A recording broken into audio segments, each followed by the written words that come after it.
रूस यूक्रेन की जंग को 3 महीने का वक्त बीतने वाला है और उस बीच यूक्रेन की फौज ने खार्किव में रूसी सेना पर किए गए हमले का अब एक वीडियो जारी किया है, जिसमें रूस की सेना की बख्तरबंद गाड़ी आग की लपटों से गिरी हुई दिखाई दी और यूक्रेन की सेना ने यह दावा किया है कि उसने इस हमले के लिए वहां एक बड़े इलाके में लैंडमाइन बिछाई और उनमें एक बारूदी सुरंग की चपेट में आकर रूस की सेना की बख्तरबंद गाड़ी बुरी तरह तहस नहस हो गई। धमाके के बाद उसमें भीषण आग लग गई। यूक्रेन ने इस हमले का जो वीडियो जारी किया उसमें उसकी सेना के कई जवान हमले की तैयारी करते दिखाई दिए। यूक्रेन की सेना का एक जवान दूरबीन की मदद से दुश्मन की लोकेशन का पता करता नजर आया, जबकि वहीं पास में ही दूसरे कई सैनिक गड्ढे खोदकर लैंडमाइन बिछाते दिखाई दिए। यूक्रेन के सैनिकों ने वहां एक एक करके कई लैंडमाइन बिछा दी और जैसे ही रूसी सेना की बख्तरबंद गाड़ी एक बारूदी सुरंग की चपेट में आई, उसमें धमाके के साथ आग लग गई। यूक्रेन ने इस हमले में रूस के कई सैनिकों को मार गिराने का दावा किया। इस बीच खबर है कि भारत की बढ़ती सैन्य ताकत को देखकर पाकिस्तान अपने परमाणु हथियारों की संख्या बढ़ा सकता है। यह दावा अमेरिकी खुफिया विभाग के एक अधिकारी की तरफ से किया गया, जिसका मतलब यह कि भारत की बढ़ती सैन्य ताकत से पाकिस्तान घबरा गया है और उसे इस बात का डर है कि अगर जंग छिड़ी तो वो भारत के आगे कहीं टिक नहीं पाएगा। अमेरिकी डिफेंस इंटेलिजेंस एजेंसी के अधिकारी जनरल स्कॉट बेरियर ने यह दावा किया कि पाकिस्तान इस बात से घबरा रहा है कि पीओके को हासिल करने के लिए भारत उस पर कहीं हमला न कर दे और अगर ऐसा हुआ तो दोनों देशों के बीच परमाणु युद्ध छिड़ सकता है, जिसमें लाखों लोगों की जान जा सकती है। ये भी दावा है कि भारत हाइपरसोनिक, बैलिस्टिक और क्रूज मिसाइल को भी विकसित करने में जुटा है, जिससे पाकिस्तान परेशान है और इसी वजह से वो भारत के सामने खुद को खड़ा करने के लिए अपने परमाणु हथियारों की क्षमता बढ़ाने के साथ उन्हें आधुनिक बनाने में जुट गया है। हालांकि परमाणु हथियारों के मामले में भारत के पड़ोसी देश चीन और पाकिस्तान उससे कहीं आगे हैं। परमाणु हथियारों पर रिसर्च करने वाली संस्था Stockholm International Peace Research Institute की एक रिपोर्ट के मुताबिक पिछले साल 6 नए परमाणु हथियार बनाने के बाद भारत के पास अब करीब 156 परमाणु हथियार हैं, जबकि पाकिस्तान के पास इन विनाशक हथियारों की संख्या 165 है, जो भारत के मुकाबले 9 ज्यादा है। वहीं चीन के पास 350 न्यूक्लियर हथियार हैं, जो भारत और पाकिस्तान से दुगने से भी ज्यादा हैं। लेकिन इस लिस्ट में रूस सबसे ऊपर है, क्योंकि उसके पास करीब 6000 परमाणु हथियार हैं।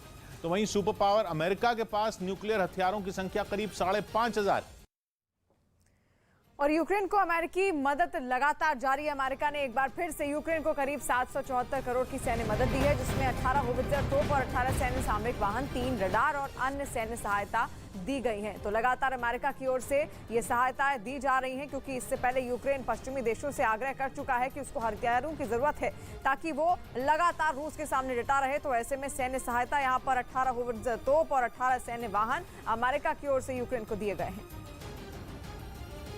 वहीं यूक्रेन के राष्ट्रपति ज़ेलेंस्की ने सैन्य सहायता देने के लिए अमेरिका का आभार भी प्रकट किया। Незламні народи найсміливішої країни. Усі наші захисники і захисниці. Сьогоднішній вже 85-й день нашої оборони точно запам'ятається. Я вдячний Сполученим Штатам за схвалення нового пакету підтримки України і демократії в нашому регіоні обсягом у $40 мільярдів. यूक्रेन की सेना ने एक वीडियो जारी किया, जिसमें रूसी सेना के ठिकानों पर उसके मोर्टार हमला करते दिखे। ये वीडियो यूक्रेन के दूसरे सबसे बड़े शहर खार्किव का बताया गया, जहां ज़ेलेंस्की की सेना के कुछ जवान झाड़ियों में छिपकर मोर्टार से रूसी ठिकाने पर फायरिंग करते नजर आए। जो वीडियो जारी किया गया उसमें यूक्रेन के सैनिक पहले अपने कमांडर के आदेश पर पोजीशन लेते दिखे और फिर ताबड़तोड़ हमले करते नजर आए। जिस जगह यह हमला हुआ वहां भारी मात्रा में जमीन पर गोले भी दिखे, जिनकी मदद से ज़ेलेंस्की की सेना ने रूस के ठिकानों पर लगातार गोलाबारी की, जबकि एक सैनिक अलर्ट होकर दूरबीन से रूस के ठिकानों पर निगरानी करता देखा गया। रूस के ठिकानों पर दूरबीन से नजर रखने वाला यह सैनिक पूर्व अमेरिकी जवान बताया गया, जो पहले इराक में तैनात था और अब यूक्रेन की सेना में शामिल हो गया।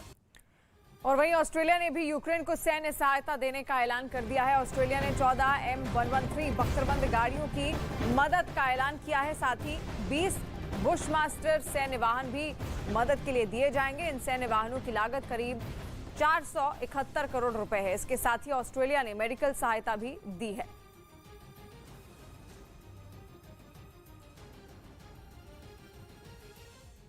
सिद्धू को 1 साल की सजा हो गई। सुप्रीम कोर्ट ने कांग्रेस नेता नवजोत सिंह सिद्धू को 1987 के रोड रेज मामले में 1 साल की सजा सुनाई। हार्दिक पटेल ने कांग्रेस छोड़ने के बाद राहुल गांधी पर हमला किया और आरोप लगाया कि उन्होंने गुजरात के मुद्दों पर ध्यान नहीं दिया। चिंतन तो छोड़ो, चिंता करनी पड़ेगी।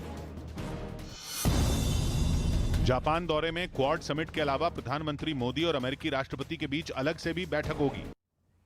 और खार्किव से भले ही रूसी सेना चली गई हो, लेकिन मिसाइल हमले अब भी लगातार जारी हैं, जिसकी वजह से खार्किव मलबे में तब्दील दिख रहा है। रूसी बमबारी में खार्किव स्थित वाटर हीटिंग स्टेशन पूरी तरह से बर्बाद हो गया है। इस हमले के बाद हर तरफ मलबा और धुएं का गुबार नजर आया। यूक्रेन की दूसरा सबसे बड़ा शहर खार्किव में अब केवल ध्वस्त मकानों के अलावा और कुछ भी नहीं दिख रहा है। मौके पर पहुंची फायर ब्रिगेड की गाड़ियों ने आग पर काबू पाया और कुछ दिन पहले ही यूक्रेन ने खार्किव से रूसी सेना को भगाने का दावा किया था। यूक्रेन जंग के बाद अमेरिका से दो हाथ करने को तैयार दिख रहा चीन क्वाड से घबरा गया। 4 देशों का यह ग्रुप इंडो पैसिफिक रीजन में उसकी मनमानी रोकने के लिए बनाया गया है। अमेरिका, ऑस्ट्रेलिया, जापान और भारत क्वाड का हिस्सा हैं। और मौजूदा हालात में क्वाड के चारों देशों से चीन की नहीं बन रही, लेकिन जिस देश की क्वाड में मौजूदगी से चीन सबसे ज्यादा परेशान है वो है भारत, क्योंकि भारत एक ऐसा देश है जो वक्त आने पर अपनी कूटनीति से चीन को नानी याद दिला सकता है। मतलब बिना युद्ध लड़े भारत चीन को चारों खाने चित कर सकता है। और यही है चीन की टेंशन की वजह, क्योंकि उसे पता है कि अगर अमेरिका और भारत की नजदीकियां बढ़ी तो उसके लिए खतरे की बात है, क्योंकि यूक्रेन जंग के बाद चीन और अमेरिका वैसे ही लड़ रहे हैं और अगर भारत और अमेरिका साथ आ गए तो चीन कहीं का नहीं रहेगा। अमेरिका में बाइडेन का शासन आने के बाद क्वाड के काम में तेजी आई है। 24 मई को टोक्यो में होने वाला शिखर सम्मेलन उनके कार्यकाल में होने वाला क्वाड का तीसरा शिखर सम्मेलन है, जिसमें शामिल होने के लिए बाइडेन खुद टोक्यो पहुंचेंगे। इसके अलावा भारत के प्रधानमंत्री भी इसका हिस्सा बनेंगे। रूस और चीन की दोस्ती अमेरिका को पसंद नहीं, वो बार बार चीन को रूस से दूरी बनाने के लिए बोल चुका है। लेकिन चीन ने अपने बयानों और काम दोनों से उसे बता दिया कि वो रूस के साथ खड़ा है। चीन की दलील है कि अमेरिका इसी वजह से एशिया में चीन के खिलाफ चालें चल रहा है और क्वाड उसी का एक हिस्सा है। यही नहीं, चीन का मानना है कि भारत से अमेरिका की नजदीकी की एक बड़ी वजह भी वही है, जिसके लिए उसने इस बात को भी नजरअंदाज कर दिया कि भारत और रूस दोस्त हैं। एक रिपोर्ट में दावा किया गया कि अमेरिका ये समझ चुका है कि भारत और रूस का सालों पुराना रिश्ता तोड़ना मुश्किल है, इसलिए उसने इस बात को तवज्जो ही नहीं दी। लेकिन वो चीन और रूस की दोस्ती बर्दाश्त नहीं कर पा रहा, जिसकी एक बड़ी वजह है दोनों देशों का रूस से रिश्ता निभाने का तरीका। क्योंकि भारत दूसरे देशों से दोस्ती तो निभाता है, लेकिन उसने ये साफ कर दिया है कि वो वही करेगा जो उसके देश के लोगों के लिए फायदेमंद होगा। मतलब ये कि भारत अपना हर फैसला अपने हिसाब से लेता है, किसी और के दबाव में नहीं। और ये बात अमेरिका भी समझ चुका है कि वो भारत को डरा धमकाकर कुछ नहीं करवा सकता, जबकि चीन को इस बात की चिंता है कि अगर भारत महाशक्तियों से रिश्ते बनाकर रखेगा तो उसकी ताकत बढ़ती जाएगी, जो चीन के लिए अच्छा नहीं है, क्योंकि मौजूदा हालात में भारत से ना अमेरिका नाराज है न रूस, जबकि दोनों देशों की दुश्मनी ने करीब करीब पूरी दुनिया को एक दूसरे के खिलाफ खड़ा कर दिया। कहा जा रहा है कि भारत भविष्य की महाशक्ति है, जिससे इस समय की दोनों महाशक्तियों के अच्छे संबंध हैं। शी जिनपिंग को यही बात हजम नहीं हो रही। उन्होंने भारत की सदस्यता वाले क्वाड को एशियाई नेटो तक बुलाना शुरू कर दिया। मतलब चीन कह रहा है कि जैसे यूरोप में नेटो है, वैसे ही एशिया में क्वाड, जो चीन के इर्द गिर्द जाल बुन रहा है। क्वाड में शामिल देश चीन के इस डर को सही भी साबित कर रहे हैं, क्योंकि उन्होंने 2017 के बाद कई बैठकें तो की ही, साझा युद्ध अभ्यास भी किया। पिछले साल इंडो पैसिफिक रीजन में चारों देशों की नौसेना ने अपनी ताकत दिखाई थी, जिसकी खूब चर्चा हुई थी, क्योंकि भारत, अमेरिका, ऑस्ट्रेलिया और जापान चारों देशों के युद्धपोत समंदर में उतरे थे और उन्होंने चीन को अपना दम दिखाया था। और उसे यह बता दिया था कि वो समंदर के इस इलाके में चीन को मनमानी नहीं करने देंगे। शुरू में जब क्वाड बना था तब चीन ने उसे हल्के में लिया था और यह तक कह दिया था कि क्वाड समंदर के झाग की तरह है। 2017 में जब क्वाड बना था तब उसका मकसद था इंडो पैसिफिक रीजन में शांति स्थापित करना, क्योंकि समंदर के इस इलाके में चीन मनमर्जी करना चाहता है। वो कभी ताइवान की सीमा में अपने जंगी जहाज भेज देता है, तो कभी भारत को परेशान करने के लिए नए नए तरीके ढूंढता रहता है, जिसे रोकने के लिए भारत ने जापान, ऑस्ट्रेलिया और अमेरिका से हाथ मिलाया और क्वाड बनाया। चीन ने भले ही शुरुआत में इसे हल्के में लिया, लेकिन समय के साथ उसे समझ आ गया कि वो क्वाड को कम करके आंकने की गलती कर रहा है। इस गलती का एहसास होते ही वो आग उगलने लगा और उसने इसे खतरनाक बोल दिया। यूक्रेन युद्ध के बाद तो नौबत यह आ गई कि चीन को क्वाड के हर कदम से डर लगने लगा है। खुद बाइडेन ने बोला कि शी जिनपिंग को लगता है कि क्वाड उनके खिलाफ है। और शिरडी जा रहे विमान को खराब मौसम की वजह से मुंबई में उतारा गया। दिल्ली से शिरडी जा रहे स्पाइस जेट के विमान को खराब मौसम की वजह से मुंबई में उतारा गया, जिसके बाद नाराज यात्रियों ने जमकर हंगामा किया। महाराष्ट्र के ठाणे में अधिकारियों ने अवैध रूप से चलाए जा रहे एक बार पर छापा मारा और इसे सील कर दिया। मध्य प्रदेश के रतलाम रेलवे स्टेशन पर पुलिस वाले की सूझबूझ से एक बच्चे की जान बच गई। ट्रेन पकड़ने के दौरान ये बच्ची प्लेटफॉर्म और ट्रेन के बीच फंस गई। तभी वहां मौजूद एक पुलिसकर्मी की नजर उस पर पड़ी और उसने दौड़कर उसे बचा लिया। इस बीच खबर है कि नेटो का सदस्य तुर्की खुलकर पुतिन के साथ खड़ा हो गया और उसने रूस के साथ कारोबार खत्म करने से साफ इनकार कर दिया। मतलब ये कि रूसी राष्ट्रपति पुतिन ने तुर्की को अपने पाले में करके बिना लड़े ही सैन्य संगठन नेटो के 2 टुकड़े कर दिए। और ये हुआ तुर्की की वजह से, क्योंकि नेटो का सदस्य होने के बाद भी तुर्की और रूस के बीच लंबे वक्त से अच्छे कारोबारी रिश्ते हैं। तुर्की रूस से गैस के साथ हथियार भी खरीदता है, जो नेटो के दूसरे देशों को पसंद नहीं है। दावा है कि यूक्रेन युद्ध के बाद तुर्की पर इस बात का दबाव बनाया गया कि वो रूस से अपने सारे संबंध खत्म कर दे, लेकिन तुर्की ने ऐसा कुछ भी करने से साफ मना कर दिया। उसका साफ कहना है कि इस जंग की वजह से वो पुतिन के साथ अपने रिश्ते खराब नहीं करेगा। मतलब ये है कि पुतिन ने बिना लड़े ही तुर्की को अपने खेमे में करके नेटो के 2 हिस्से कर दिए। कुछ रोज पहले ही तुर्की ने नेटो में शामिल होने की जिद पर अड़े स्वीडन और फिनलैंड का विरोध किया था। दोनों देशों पर तुर्की ने आतंकवाद के समर्थन का आरोप लगाया था और उनके खिलाफ वीटो का इस्तेमाल करने की धमकी भी दी थी। अगर ऐसा हुआ तो फिनलैंड और स्वीडन का नेटो में शामिल होने का प्लान धरा का धरा रह जाएगा। जिसका मतलब ये कि नेटो में रहते हुए तुर्की इसके विस्तार के खिलाफ है, जो रूस के लिए अच्छी खबर है। खबर यह भी है कि फिनलैंड और स्वीडन की नेटो में सदस्यता के बहाने तुर्की अमेरिका पर दबाव बनाने की कोशिश कर रहा है, क्योंकि वो ये अच्छी तरह जानता है कि उसकी मंजूरी के बिना फिनलैंड और स्वीडन को इस संगठन में शामिल नहीं कराया जा सकता,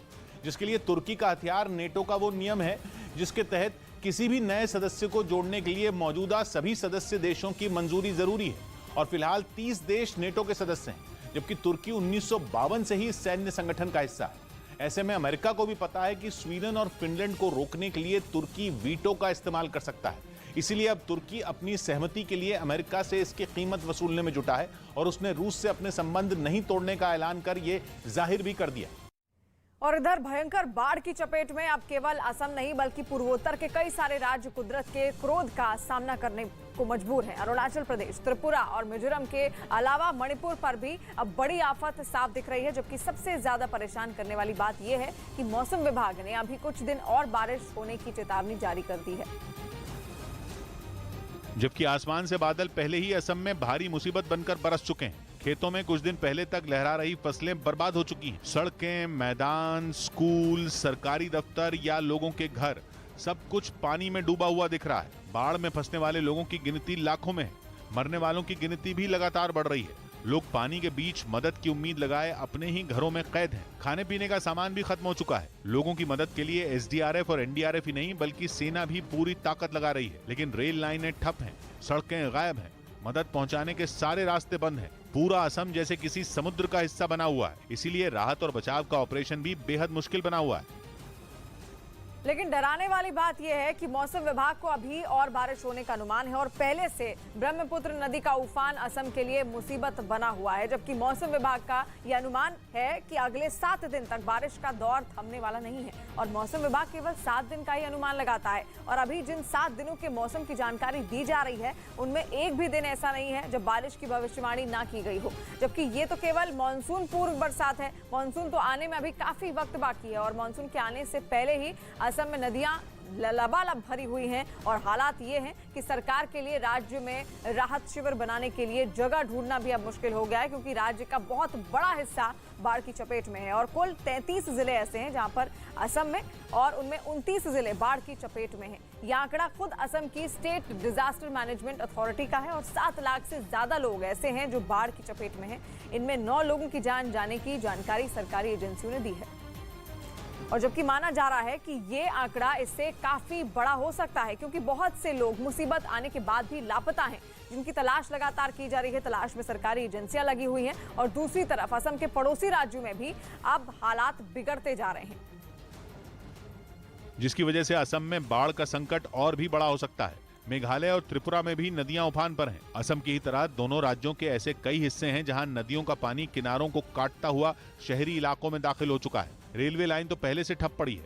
ऊपर से आसमान से बरसती आफत मुसीबत को और बढ़ा रही है। त्रिपुरा और मेघालय में खाने पीने से लेकर पेट्रोल और डीजल तक की किल्लत शुरू हो चुकी है। खतरा ये भी है कि जब नदियां पहले से ही लबालब हैं तो मानसून के आने पर क्या होगा। मतलब ये कि मानसून के आने पर बाढ़ दोबारा जिंदगी को पटरी से उतार सकती है।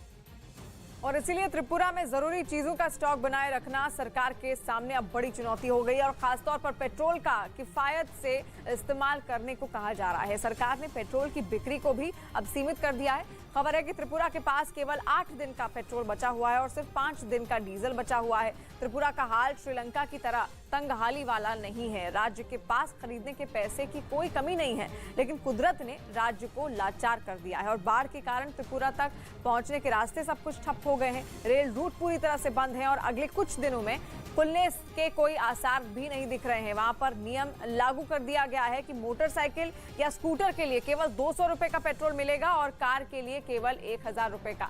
वहां चावलों का स्टॉक अब 43 दिनों का बचा हुआ है और गेहूं का भंडार केवल 38 दिनों का है। मतलब ये कि अगर ज्यादा लंबे वक्त तक सप्लाई ठप हुई तो खाने के लाले पड़ जाएंगे और इसीलिए सरकार ने अभी से ये सोचना शुरू कर दिया है कि जरूरी चीजें किस रास्ते से त्रिपुरा तक पहुंचाई जा सके। इसके लिए समुद्री रास्ते को चुने जाने की भी खबर सामने आ रही है और दावा किया जा रहा है कि बांग्लादेश का चटगांव पोर्ट त्रिपुरा के काम आ सकता है। त्रिपुरा की सीमा बांग्लादेश से लगती है और बांग्लादेश की चटगांव बंदरगाह से त्रिपुरा की दूरी ज्यादा नहीं है और पश्चिम बंगाल के हल्दिया से चलकर जहाज अगर बांग्लादेश की इस चटगांव बंदरगाह पर पहुंचते हैं और वहां से सड़क के रास्ते सामान त्रिपुरा भेजा जाता है तो मुसीबत का हल आराम से निकला जा सकता है, जिसकी संभावना फिलहाल सबसे ज्यादा बताई जा रही है, क्योंकि उत्तर पूर्व के राज्यों में मुसीबत कम होने का कोई रास्ता निकलता नहीं दिख रहा। पेट्रोल और डीजल की जिस किल्लत पर त्रिपुरा में हंगामा मचा है, वैसा ही हाल मेघालय का भी है। यहाँ तक कि मणिपुर में भी नदियां किनारों को काटती हुई शहरों में दाखिल होने लगी हैं। सरकारी एजेंसियां हाई अलर्ट पर हैं और केंद्र सरकार भी हालात पर नजर बनाए हुए है। और इस वक्त की बड़ी खबर आ रही है जम्मू कश्मीर के श्रीनगर से आ रही है, जहां पर कोठी बाग थाने में आग लग गई है। बड़ी खबर, पूरा स्टेशन आग की लपटों में घिरा हुआ है। श्रीनगर के कोठी बाग थाने में दरअसल ये आग लगी है। इस वक्त की बड़ी खबर, तस्वीरें भी आप देखें किस तरीके से धू कर पूरा पुलिस स्टेशन जल रहा है। जम्मू कश्मीर के श्रीनगर के कोठी बाग का ये पुलिस स्टेशन है। पुलिस स्टेशन में पूरी तरीके से आग लग गई है और धुआं लगातार उठ रहा है। दमकल की गाड़ियों की आवाज भी आप सुन सकते होंगे, सायरन लगातार बज रहे हैं ताकि वहां पर अलर्ट जारी कर दिया जाए और लोग आसपास जो है वो सुरक्षित स्थानों पर चले जाएं। तो ऐसे में स्थिति आप देखिए किस तरीके से भयंकर आग लगी है। पूरा का पूरा पुलिस स्टेशन आग की लपटों में घिरा हुआ है। फायर ब्रिगेड की टीम वहां पर फिलहाल पहुंच गई है और लगातार कोशिश की जा रही है कि किसी भी तरीके से इस आग पर काबू पाया जा सके। जो अंदर लोग फंसे हैं, जो पुलिसकर्मी मौजूद हैं, उनको बाहर निकालने की कवायद भी लगातार शुरू हो गई है। वहीं खबर है कि अफगानिस्तान के पंशीर प्रांत में तालिबान शासन के खिलाफ नए सिरे से जंग शुरू हो गई। पिछले साल अगस्त में अफगानिस्तान की सत्ता पर काबिज होने के बाद से तालिबान को इस इलाके में लगातार विरोध का सामना करना पड़ रहा है। और पश्चिमी मीडिया की एक रिपोर्ट के मुताबिक अब एनआरएफ यानी नेशनल रेजिस्टेंस फ्रंट से जुड़े लड़ाकों ने पंशीर में तालिबान के खिलाफ गिरेला युद्ध छेड़ दिया है, जिसके तहत दुश्मन पर छुपकर हमला किया जाता है। ये हमला अचानक भी होता है और घातक भी, मतलब ऐसा कि दुश्मन को संभलने का मौका ही न मिले। खबर है कि एनआरएफ की अगुवाई अहमद मसूद कर रहे हैं, जो पंशीर के शेर माने जाने वाले अहमद शाह मसूद के बेटे हैं, जिन्होंने जीते जी तालिबान को कभी पंशीर पर कब्जा नहीं करने दिया था। ये भी पता चला है कि तालिबान के खिलाफ इस अभियान में एनआरएफ को अफगानिस्तान के पूर्व राष्ट्रपति अमरुल्लाह सालेह और अफगान सेना के पूर्व सैनिकों का भी समर्थन हासिल है। और खबर है कि पंशीर में तालिबान के खिलाफ इस जंग की शुरुआत उस वक्त हुई जब तालिबान ने पंशीर के एक मौलाना को गिरफ्तार करने की कोशिश की थी, जिन्होंने आदेश दिया था कि पंशीर में ईद तालिबान सरकार की तय तारीख पर नहीं बल्कि उसके एक दिन बाद मनाई जाएगी। खबर है कि इस आदेश से बौखलाए तालिबान ने मौलाना की गिरफ्तारी के लिए अपनी सेना भेज दी थी, जिसकी वजह से वहां एक बार फिर जंग छिड़ गई और एनआरएफ ने तालिबान के 20 लड़ाकों को मार गिराने का भी दावा किया था। हालांकि उस वक्त तालिबान सरकार ने एनआरएफ के दावों को सिरे से खारिज कर दिया था, लेकिन खबर है कि इसके बाद से वहां तालिबान के खिलाफ गिरिला युद्ध जारी है। और बड़ी खबर आ रही है, यूक्रेन की अदालत में एक रूसी सैनिक को उम्र कैद की सजा देने की मांग की गई है। 28 फरवरी को रूसी सैनिक ने सुमई में यूक्रेन के आम नागरिक को सिर में गोली मार दी थी, जिसके बाद उस बुजुर्ग की मौके पर ही मौत हो गई और रूसी सैनिक ने कहा कि उसने अपने अधिकारी के आदेश पर इस घटना को अंजाम दिया था। रूस यूक्रेन जंग में यूक्रेन के अब तक हजारों लोगों की जान जा चुकी है, वहीं भारी संख्या में रूसी सैनिकों की भी मौत हुई है। तो ऐसे में वहां पर अदालत में ये बड़ी कार्रवाई हुई और सैनिक पर बुजुर्ग की हत्या का आरोप लगा है। रूसी सैनिक है जिसको आप देख रहे हैं, जिसको की सजा का ऐलान किया गया है। कांग्रेस नेता सुनील जाखड़ ने बीजेपी का दामन थाम लिया। पंजाब कांग्रेस के पूर्व अध्यक्ष सुनील जाखड़ दिल्ली में जेपी नड्डा की मौजूदगी में बीजेपी में शामिल हो गए। कोई व्यक्तिगत झगड़ा नहीं था। सुप्रीम कोर्ट ने ज्ञानवापी मामले में दोपहर तक सुनवाई टाल दी और तब तक निचली अदालत में सुनवाई पर भी रोक लगाने का फैसला लिया। अमेरिका में पिछले 24 घंटों में कोरोना के करीब 1,90,000 मामले सामने आए, जिसके बाद वहां के स्वास्थ्य मंत्रालय ने यह आशंका जताई कि अगले कुछ महीनों में हालात और बिगड़ सकते हैं। यूक्रेन का रूस पर पलटवार लगातार जारी है। वहीं खार्किव में यूक्रेन के सैनिकों ने लैंड माइंस के जरिए एक रूसी बख्तरबंद गाड़ी को तबाह कर दिया। यूक्रेन की फौज ने एक वीडियो जारी किया है जिसमें यूक्रेनी सैनिक लैंड माइंस बिछाते हुए दिखाई दे रहे हैं और जैसे ही रूसी टैंक लैंड माइंस के संपर्क में आता है, सैन्य वाहन में ब्लास्ट होता है और आग की लपटों और धुएं में ये घिर जाता है। तस्वीरें आप देखिए, लैंड माइंस बिछाई गई। पहले ही यूक्रेन की सेना इस टैंक पर घात लगाकर बैठी हुई थी और जैसे ही ये आगे बढ़ा, तुरंत इस पर विस्फोट होता है। विस्फोट के बाद धू-धू कर ये पूरा टैंक जलने लगता है। यूक्रेन के उत्तर में मौजूद चेर्नोबिल परमाणु पावर प्लांट के पास भीषण आग लगने से लोग दहशत में आ गए। यह आग प्लांट के नजदीक बसे जंगल में लगी, जो कुछ ही देर में 100 एकड़ से भी ज्यादा इलाके में फैल गई, जिसके बाद वहां से आग की कई फीट ऊंची लपटें उठती नजर आईं। जंगल में लगी आग की वजह से पूरे इलाके में धुआं इस कदर फैल गया कि ठीक से दिखना भी मुश्किल हो गया। हालांकि कुछ ही देर में दमकल की कई टीमों को वहां भेज दिया गया। दमकल कर्मियों ने आग बुझाने के साथ ही जंगल के आसपास रहने वाले लोगों को भी वहां से निकालने में मदद की। लेकिन बड़ा खतरा परमाणु प्लांट को लेकर था, जिसे हर हाल में आग की लपटों से बचाना था। बताया गया कि आग एक्सक्लूजन जोन के नजदीक लगी थी, जो चेर्नोबिल परमाणु प्लांट के 30 किलोमीटर के रेडियस में फैला वो इलाका है जहां कोई नहीं रहता, क्योंकि प्लांट में 36 साल पहले हुए हादसे के बाद से वहां भयानक रेडिएशन है। ऐसे में दमकल कर्मियों के सामने प्लांट की सुरक्षा सबसे बड़ी चुनौती थी। ये वही परमाणु प्लांट है जिस पर रूस ने 24 फरवरी को यूक्रेन पर हमला करने के पहले ही दिन कब्जा कर लिया था। हालांकि बाद में यूक्रेन ने इसे रूस से छीन लेने का दावा किया था। बीजेपी युवा मोर्चा के कुछ कार्यकर्ताओं ने दिल्ली के औरंगजेब लेन का विरोध किया। बीजेपी युवा मोर्चा के कुछ कार्यकर्ताओं ने दिल्ली के औरंगजेब लेन का विरोध किया और वहां पर बाबा विश्वनाथ मार्ग का पोस्टर लगा दिया। औरंगजेब लेन का मार्ग का नाम बदलकर बाबा विश्वनाथ मार्ग करने की डिमांड करने आए हैं। दिल्ली के एम्स में अब 300 रुपए तक की सभी जांच मुफ्त में होंगे। इस बारे में दिल्ली एम्स प्रशासन ने आदेश जारी कर इसे तुरंत प्रभाव से लागू कर दिया। मध्य प्रदेश के ग्वालियर में कुछ लोगों ने चोरी के शक में एक लड़के की जमकर पिटाई की। मारपीट का वीडियो वायरल होने के बाद पुलिस भी हरकत में आई और आरोपियों पर कार्रवाई का भरोसा दिया।